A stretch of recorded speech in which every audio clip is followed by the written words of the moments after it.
Welcome, everyone. This is episode number 13, Original Goodness. This is a good one. I love this subject. I think it's going to really help. Before we get into it, I just want to mention we started last week with the opportunity to support the podcast through the link that is in the show notes at the bottom.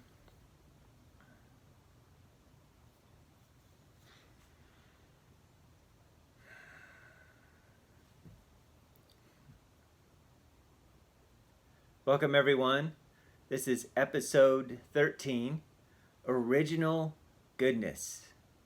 Before we get started, I just want to remind anybody who hasn't listened to last week, there is a link in the show notes, whether it's on Spotify or Apple Podcasts or however you're listening. It's not on YouTube, but it is in the audio podcast. There's a link that you can support the podcast either through a one-time donation or a monthly reoccurring donation.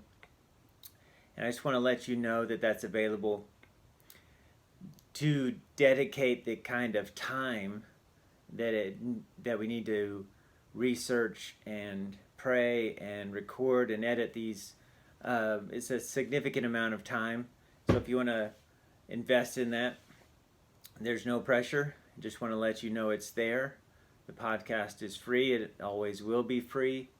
We are here to help you understand your identity and your purpose and your calling and develop spiritual awareness so that you can fulfill that calling on the earth.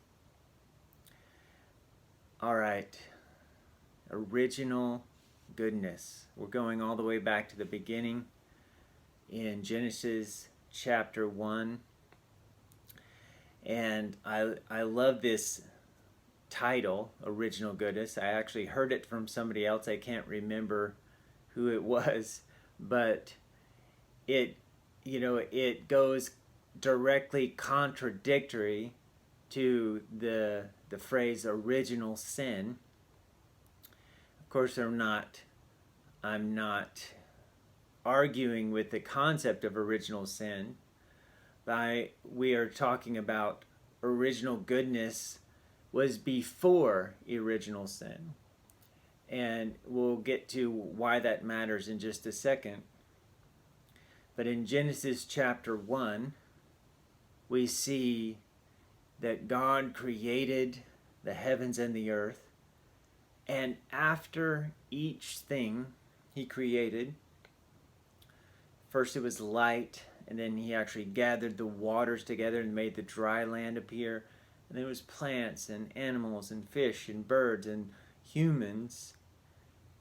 After each day he looked, he saw, he observed what he had created, and he said that it was good, or he saw that it was good. He observed that it was very good. I want that to sink in. It was very good. The way he made it, the design, inherent in creation, all of it was good. Very good. That word, it means a bunch of things. It means abundant. It means valuable. It means pleasant. It means creative in a way, or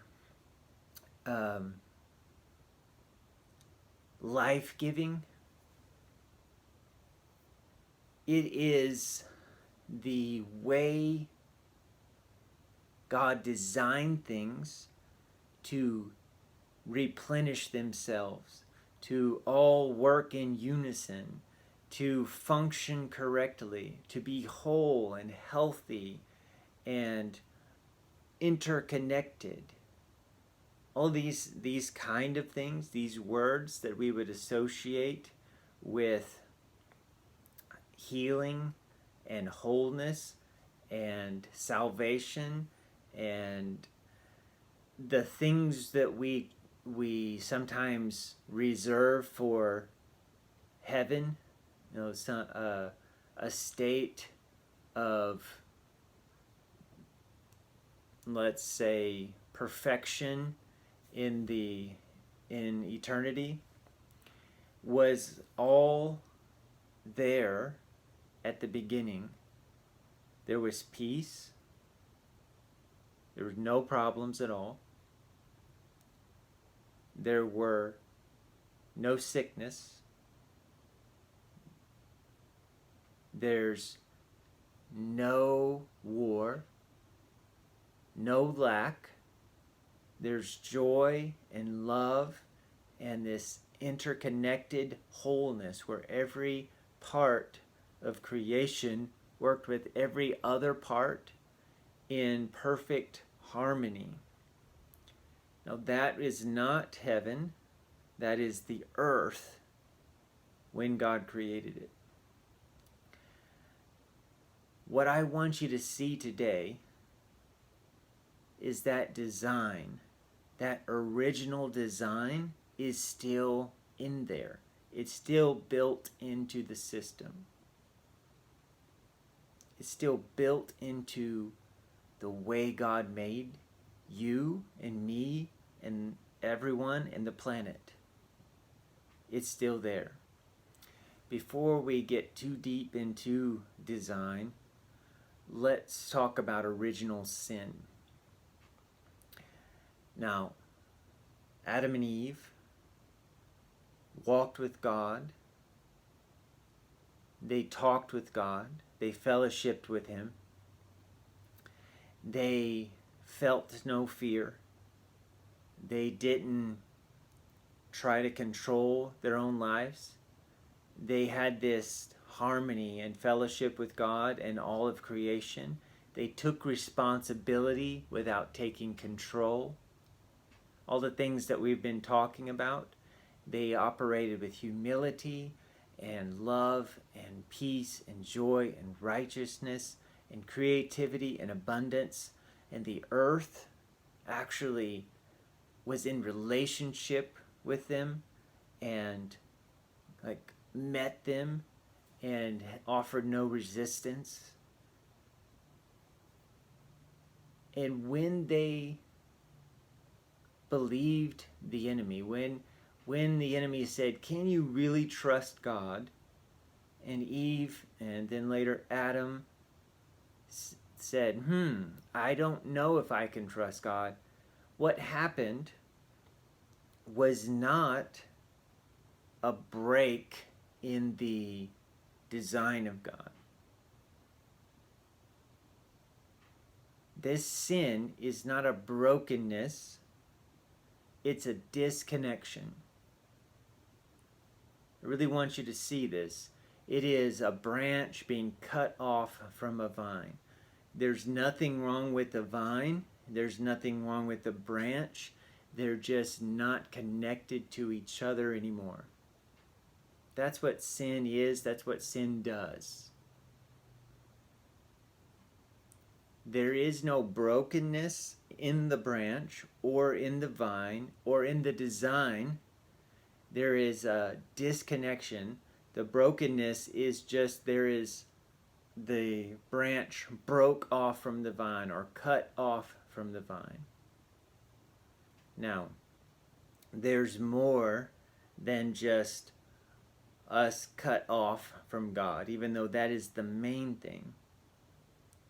We are made in God's image and His likeness, and there is supposed to be a causality where spiritual things become natural things through this relationship between our spirit and God's spirit and the tangible, natural, physical world.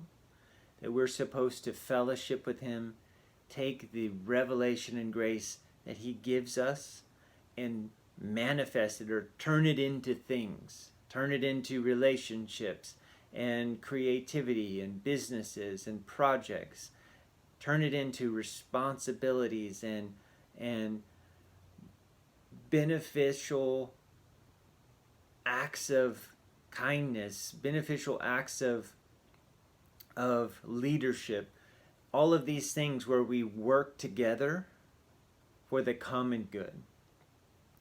So when we sinned, there was the default switch inside of us was set to disconnect instead of connection. That is original sin. The default switch inside of us it feels like we're orphans. It feels like we're isolated. We feel confused. We feel misunderstood. We wonder who we are. There is a sense of a lack of identity, a lack of purpose, a lack of calling, a lack of connection, a lack of peace. Our default switch was set to lack or disconnect. Now that affected our relationship with God, but it also affected our relationship with the earth. We were made from the earth, and there was a relationship there. There was a mutually beneficial relationship between the animals, the plants, the soil itself, the water, the air, and the people. We were responsible for it, but it rose up to meet us in a way where it easily multiplied our efforts, just like it multiplied, the tomato seed into just thousands of tomato seeds. It multiplied our efforts, our creativity, our abundance. There was a relationship, and that got disconnected. So we disconnected from God, we disconnect from the earth, and we disconnect from other people.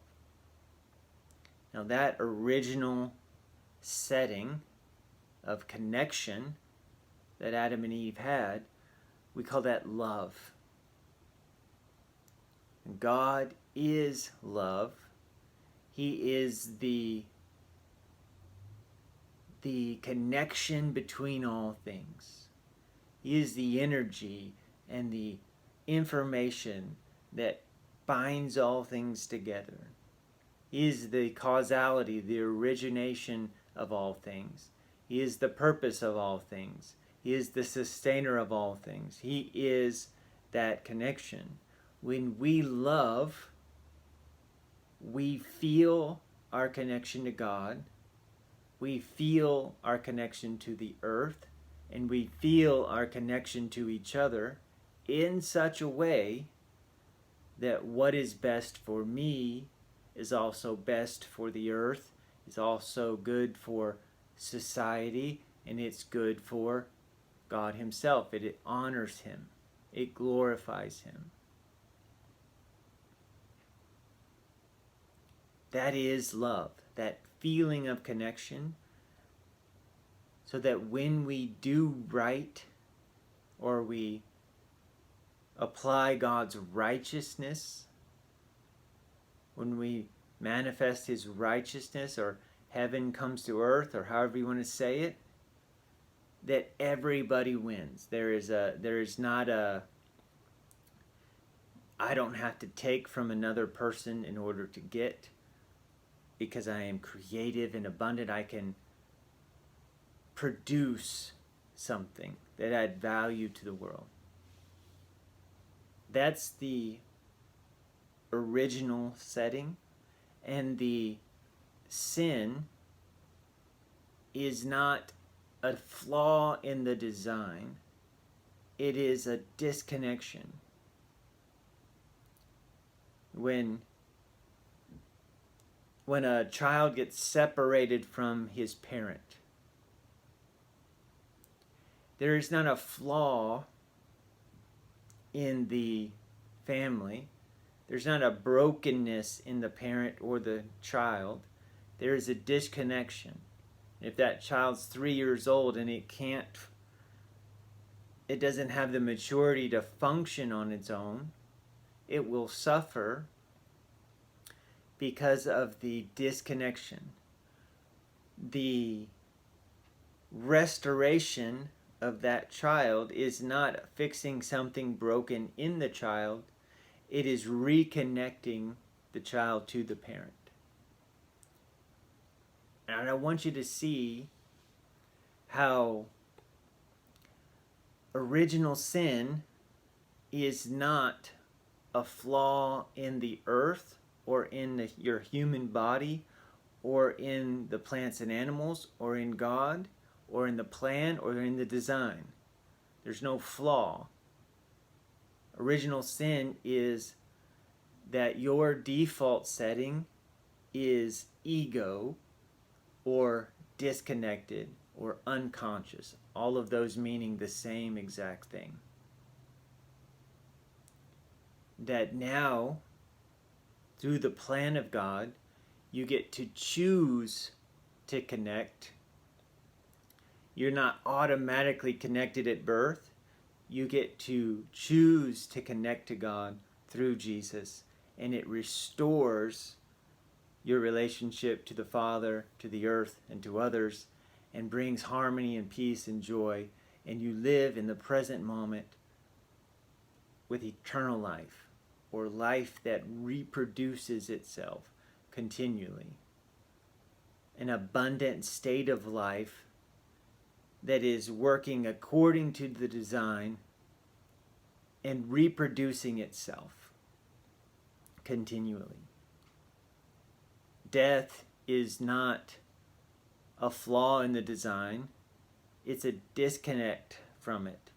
It is a breaking down of the connection so that life can't reproduce itself.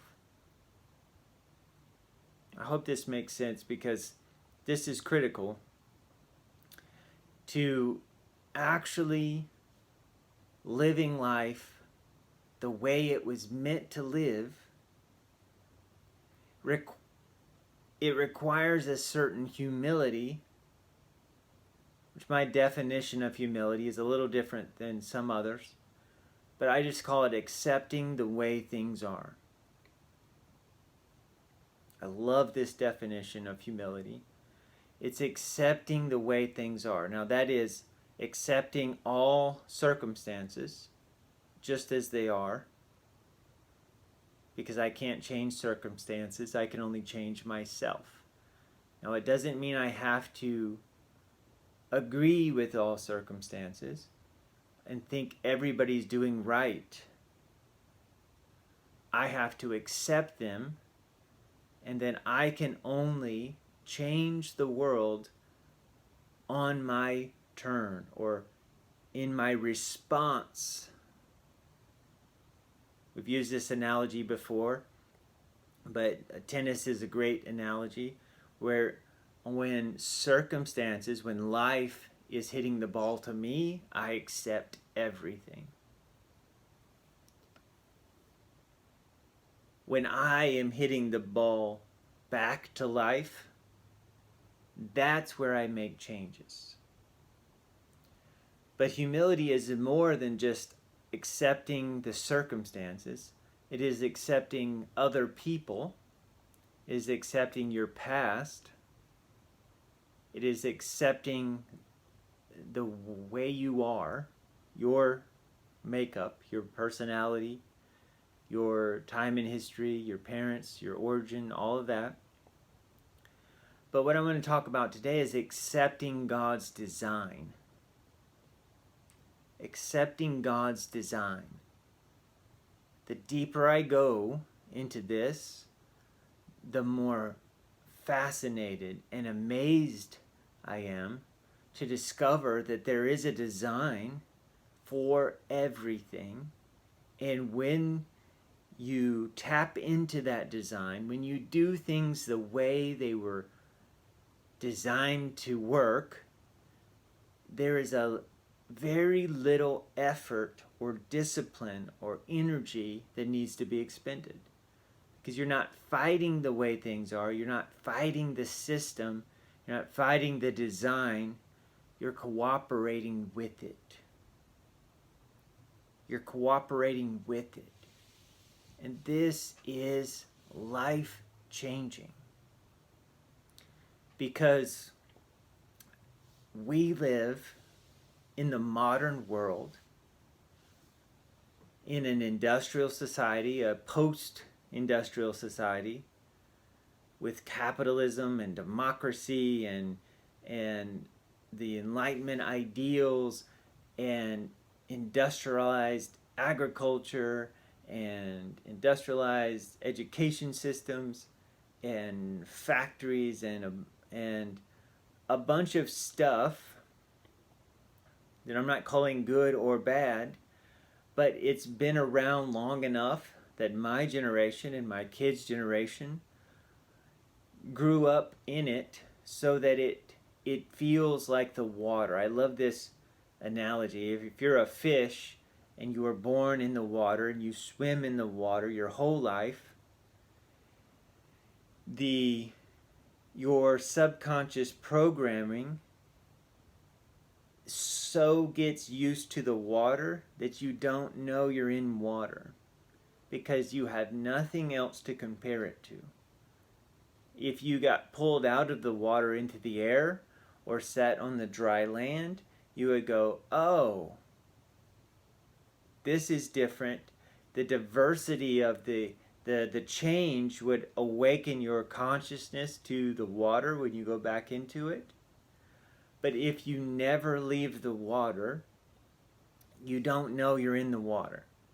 And I'm using that analogy for your subconscious programming, the way your parents acted, the way your church taught, the society you grew up in, the country that you grew up in, the time in history, the technology you grew up with, the education, the popular books, the popular TV shows, all of the things.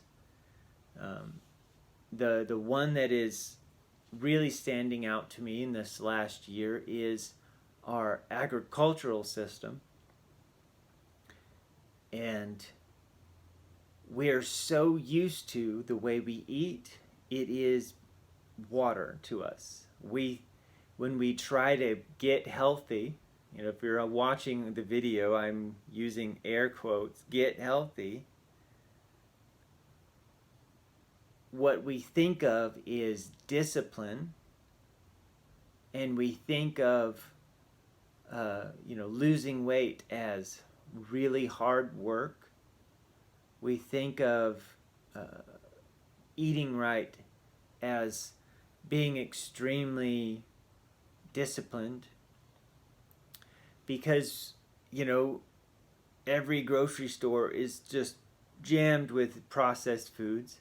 And we grew up eating, meat and dairy and candy and breads and milk and all of the things, all of these processed snacks, drinks. We're so used to it that it's the water. And we think that when we cut down on our soda and we drink less of it, now we're being healthy, or we switch from eating some kind of fast food hamburger to a deli sandwich, that we're eating so much healthier. And it requires so much discipline of us to say not eat ice cream or not eat pizza or give up your favorite soft drink for a time, or to not eat candy or dessert. We're so used to it, we're so drug addicted that we can't see the design. We don't know that there is a design. We think there is, that being a body mass index of 30, which is about the average in the U.S., is normal, because 70% of the U.S. U.S. adults are overweight. and this is becoming increasingly true in other nations as well. We think it is normal because there has been a steady industrialization for the last 200, 300 years of agriculture, that we think that is the way it is supposed to be. And that to change it doesn't mean to go back to the garden. To change it means to tweak, to read the latest fad book and to hack the system. And what we are implying is that there's something wrong with our body. This is the heart of what I want to get at.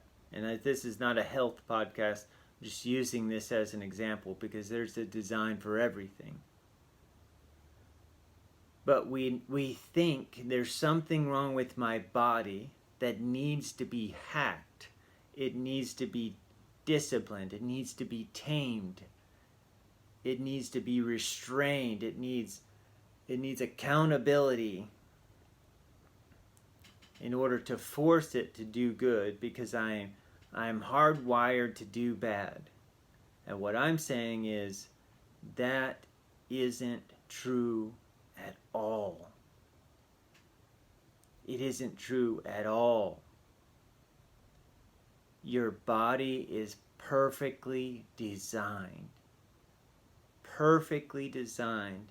to function beautifully. I mean, so much better than a well-oiled machine. Perfectly, beautifully. We just have lost sight of the design. Now there is a design for everything. There is a design for your body. There is a design for your relationship with the earth. There is a design for your relationship with other people, family. When we try to force, let's say for example, because of whatever reason, we have lost our sense of identity with our gender, and we try to force our sexuality into a homosexual identity. We're not doing something wrong in the sense of disobeying a law. We're pushing against the design of God. So it's not that there's any inherent shame in it. It's just that there's so much effort required to be at peace, to have joy, to have love and meaning and purpose, that we are in a constant state of stress trying to make it work. When we say sin, we're not talking about disobeying the rules like in the Old Testament. When I say sin, I'm talking about ignoring the design because of a disconnect. There is a design for marriage. There is a design for business. There is a design for relationships. There is a design for all of these things. Our job is to humble ourselves, discover the design, and live accordingly. Now, this is impossible without the restored connection to God. We have to feel our connection, and this is what Jesus did that nobody can do. It's why he He is the way, the truth, and the life. His death and resurrection provides a way. His giving us the Holy Spirit to live internally is the way. The way he lived and modeled for us is the way. The words he spoke is the way. The miracles and signs he did is the way. The identity that he took as I am only a connected son to the Father. I have no sense of self outside of him. That is the way, that I amness that he proclaimed several times. All of those things provide us the way to be reconnected to God, and then we can start discovering the design. Now, obviously, I don't know all of the design. I don't know everything. But I have been on a 2 or 3 year journey of discovering the design for my own body. And I live in an area in the southern part of the United States, in Tennessee, that is the worst chronic disease of any place in the world and any time in history.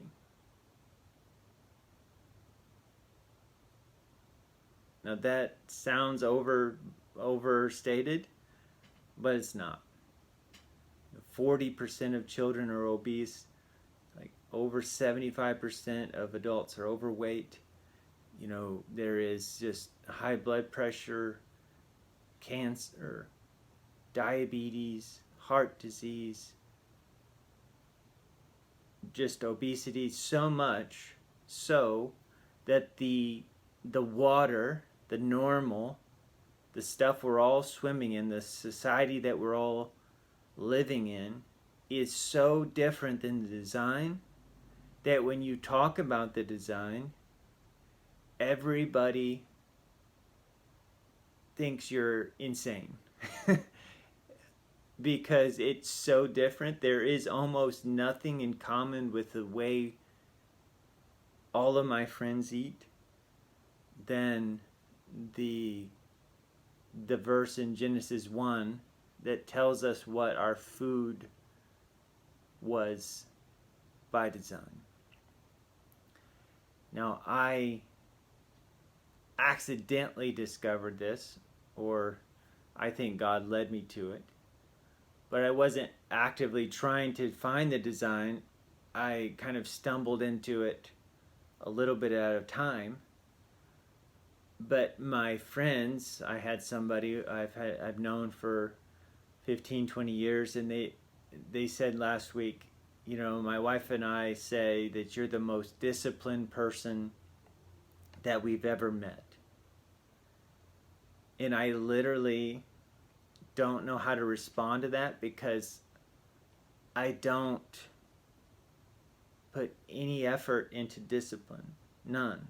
I don't feel disciplined at all. I feel like I'm doing exactly what I want to do, and I have an energy for it, and there's very little effort put into it. Now, it doesn't mean I put no effort into anything. It just means I feel like in one area of my life, I've found the design, and I'm cooperating with it.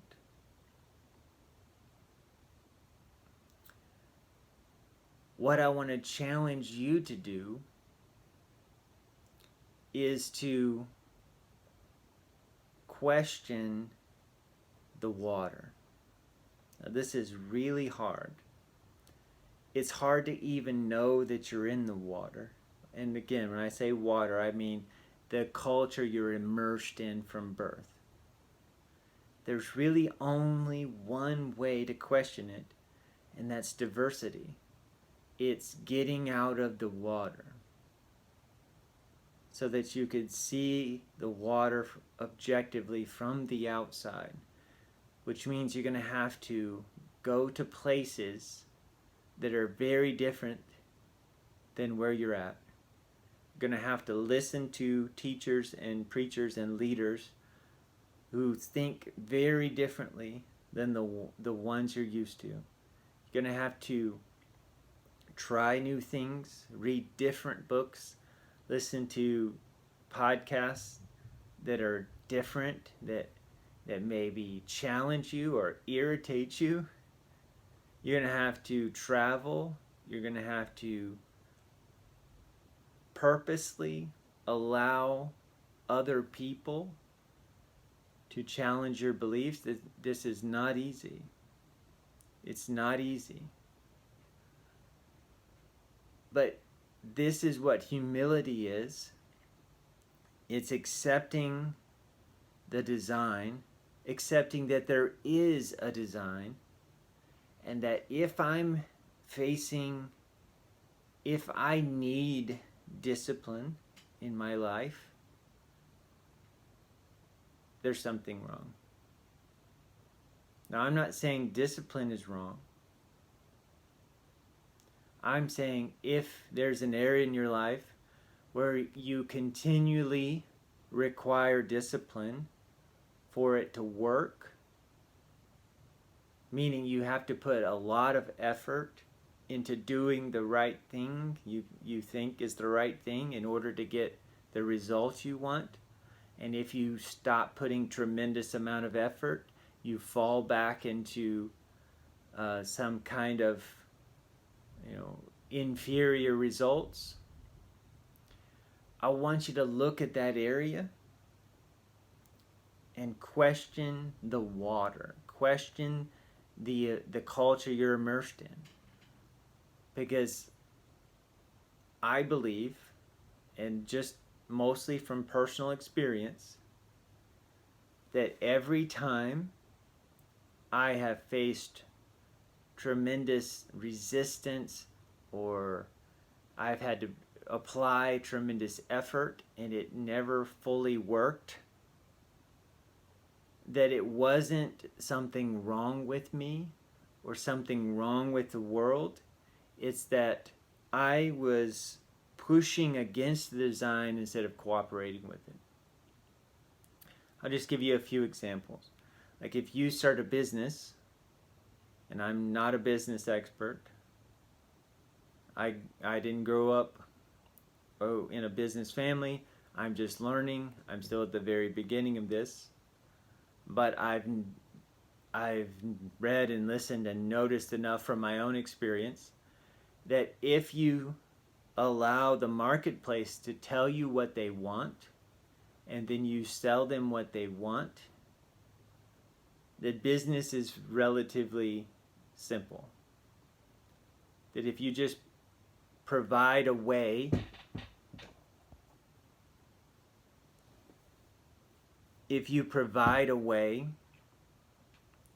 for to meet somebody's need and give them what they want, then they'll pay for it, and it's a relatively simple exchange.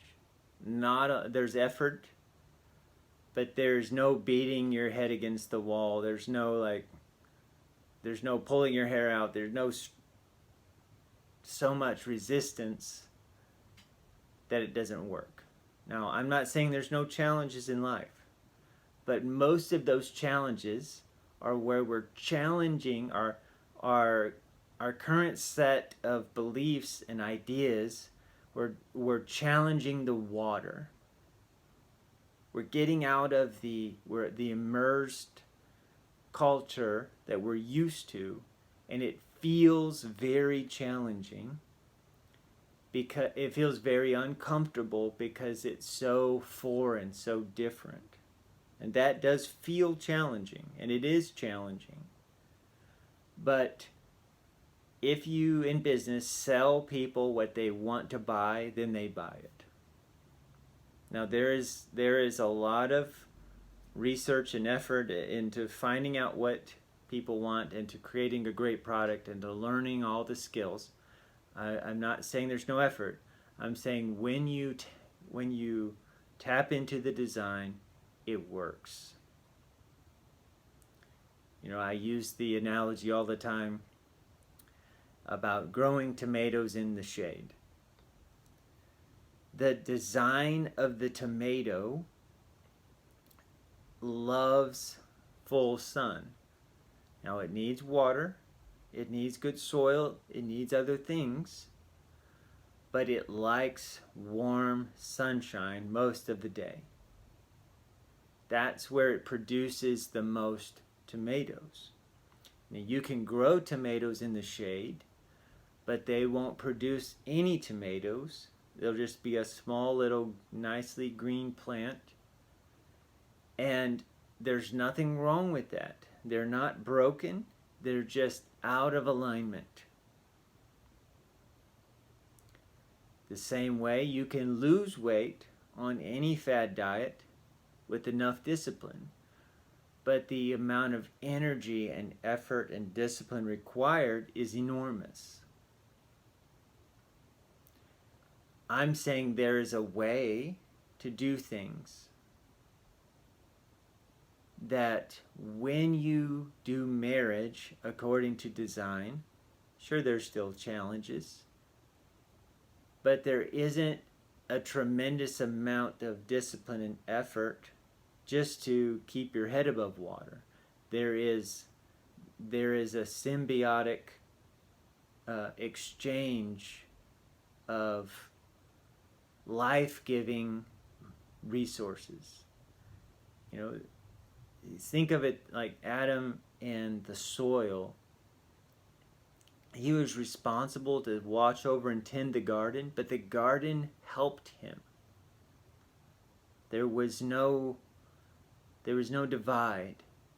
And when Adam and Eve sinned, when they disconnected, there wasn't a brokenness in the garden or a brokenness in Adam. There was a disconnect between the two. And there was no longer that relationship the way it was supposed to be.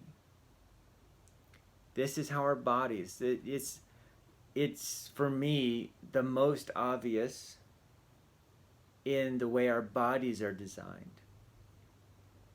Our bodies were meant to chew a bunch of raw, chewy vegetables and grains. For a lot of our day, and that forms our mouth the way it's designed to form, and then our teeth don't go crooked and our airways stay open and we can breathe, and then everything works together. Our intestines are designed to be host to billions of microbes, and we're supposed to feed them all kind of fiber. And in exchange, they break down our food and put the vitamins and minerals into our blood system that we need. They keep us healthy, just like a compost pile, just like great soil. That's how our body is designed to work. When we try to live healthy or lose weight or do anything like that by hacking some kind of system, what we're doing is we're saying, I will grow tomatoes in the shade. I will, by force of will, by extreme effort, by extreme discipline, go against the design and force it to work.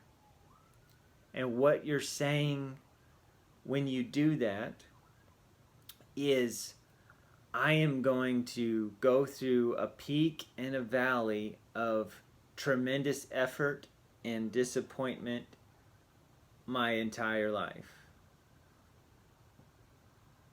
Original goodness is the concept that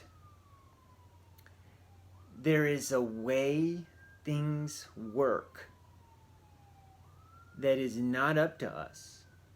We don't get to decide. There is a way things work that we get to discover.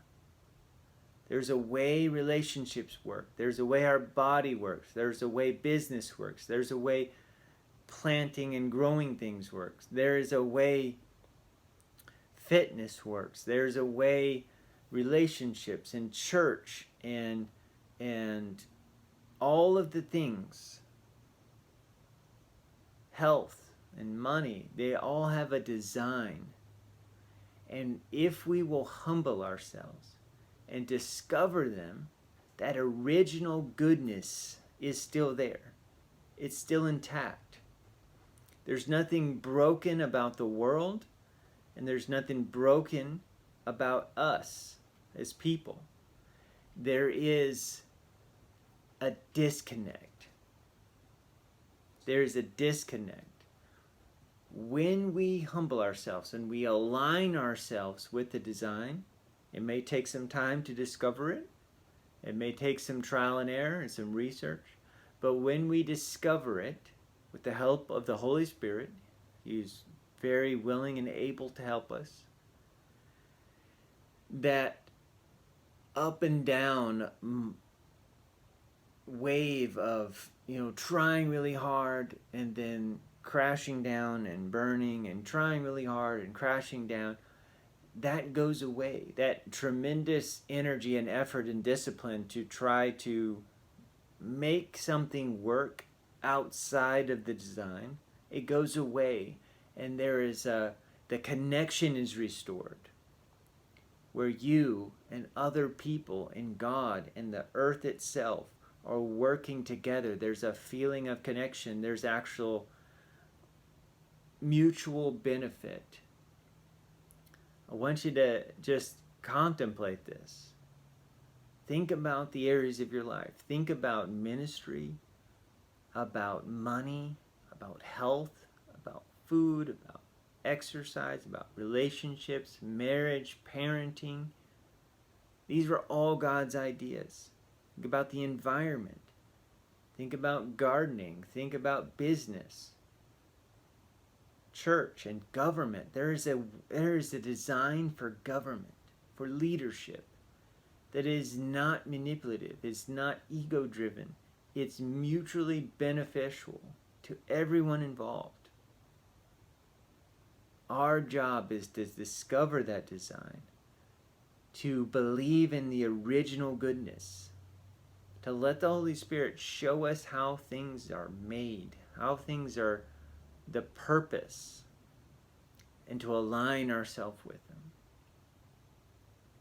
Original goodness. God said, "Let there be light," and then He saw it was good. Let there be earth and the seas. It was good. Let there be plants, and it was good. Let there be animals, and it was good. Let there be human beings. Let there be you and me, and it was good. That's still there. That's still there. That goodness, that interconnected wholeness is still there. We don't need to try to manipulate it. We need to accept it, discover it, align ourselves with it.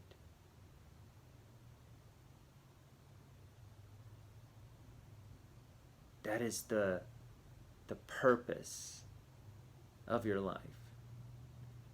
To find and discover. It says in the Bible, it is the glory of kings to discover a matter. Discover the original design for every area of your life and watch the fruitfulness just explode.